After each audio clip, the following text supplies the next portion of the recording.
Today's project involved converting 3 2-inch Irritrol irrigation valves over to the new Irritrol DC latching solenoid valves, and I'm using a Hunter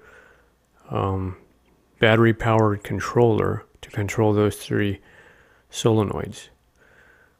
The Irritrol DC latching solenoid valves seem to operate at 9 volts DC. I think that's standard for probably just all of the new DC latching solenoid valves, regardless of what the brand is. In the beginning, it wasn't very clear what the voltage was for Irritrol. Most of the others list the voltage as being 9 volts.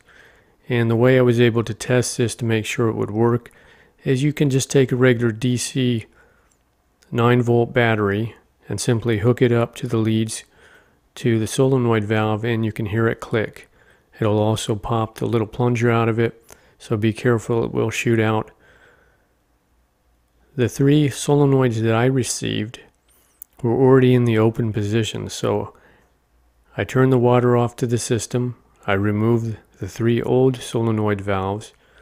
I screwed the 3 new solenoids onto the valves, and I was able to then turn the water back on. The pressure came on and all 3 valves were in the open position and running. So to close the valves, I simply take a 9-volt battery and I touch it to the leads, but I touch it in reverse polarity. I touch the positive side of the battery to the black lead coming off the solenoid, and I touch the other side to the red and white.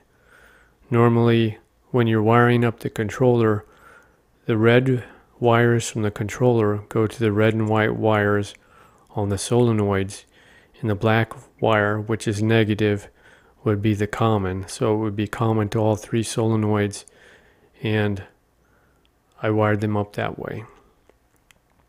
I just used some standard silicone filled wire nuts. Basically, they're made so that you can not have to worry about water in the box shorting anything out.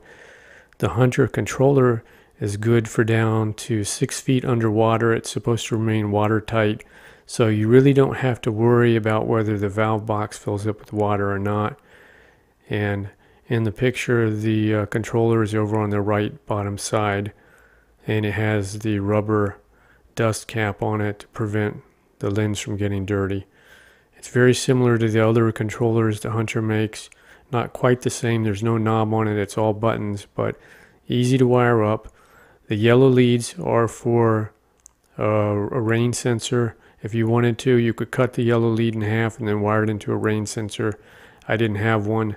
So basically, very fast, very easy to install, and it eliminated me having to run another 300-foot cable all the way back to the controller, because the controller is, for this particular valve trio, the controller is at least 300 feet away, and it's probably more like 350 feet. And the issue is wire costs a lot of money nowadays, and someone already vandalized my wire and cut about a 12-foot section out of the wire. So this may be more cost effective.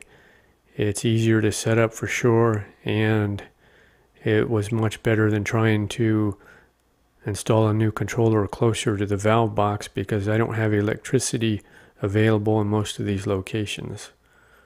So it seems to be working fine so far, and if I have any problems with it, I'll post that in the comments section. Otherwise, it seems to be just fine. But so far, it seems to be working just fine.